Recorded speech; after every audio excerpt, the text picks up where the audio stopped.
Leeds United have made their move. They've confirmed the signing of Slovenia international Jaka Bijol from Udinese. After 3 seasons and over 90 appearances in the Serie A, the 26-year-old completes his move in a deal worth £15 million. It's their second marquee signing of the window, and you expect Bijol to slot right into Daniel Farke's defensive plans in the Premier League next season. Hello and welcome back to INMR, where today I'm going to be breaking down Bijol's profile and how he tactically fits in at Leeds. Let's get straight into it.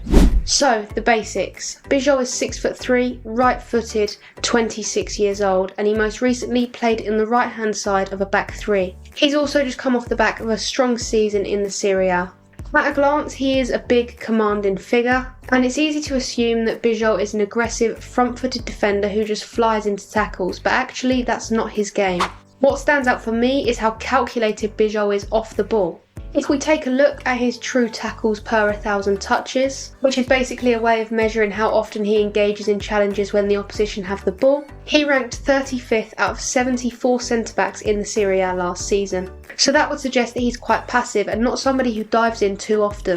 And when he does go for it, the success rate is a bit concerning at only 50%. That's low, and he picked up 13 yellow cards last season, which was the most in the league. So you can see that his timing is a little bit of an issue. But here's the thing, modern defending isn't just about tackling, and this is where Bijol becomes very interesting. You can see from the image on screen that he is more of a sweeper type defender. He's somebody who stays deeper, reads the play, and positions himself to intercept and clear the danger. At Udinese, he let the stopper step forward whilst he covered behind. And you could easily imagine him doing that role alongside Joe Rodon at Leeds.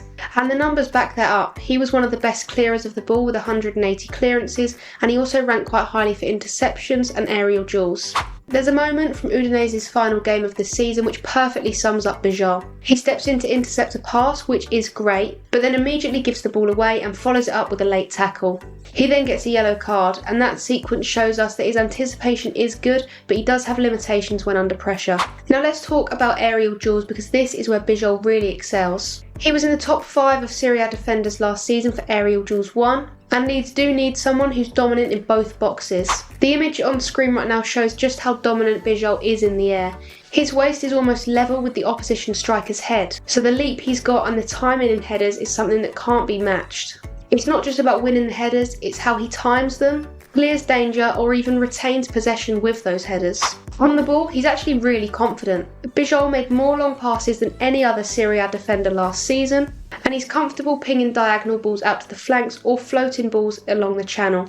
In one game against Fiorentina, he drifts wide from a back three, sees the wing-back making a run, and lifts a perfect pass in behind. When given the space, he is very much capable of playing one pass into the final third and unlocking the entire opposition defence. And, to make it even better, he can carry the ball too. He was top 10 in the Serie A last season for progressive carries from a centre-back, which is something Leeds lacked last season in the Championship. So what are Leeds actually getting? They're getting a player that isn't perfect, but that's fine. If he was perfect, he'd be heading to the Champions League, not Ellen Road. What they are getting though is somebody with aerial dominance, a good passing range and positional awareness, and someone that has a real sense of how to anticipate danger. Whether Farke wants his side to play the long ball or he wants his defenders to step into midfield, Bijol ticks both boxes. He'll need protection, and he's not the aggressive stopper that you build a defence around, but as part of a system alongside a more active partner such as Joe Rodon, I think he could thrive.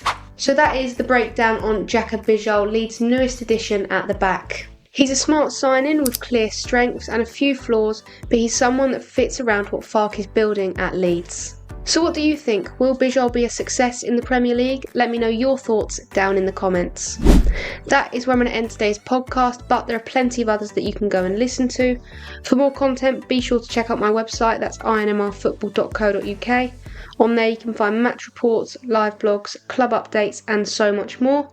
And if that's not enough, INMR is also on X and Instagram, so you can follow me on both of those platforms for even more daily football content.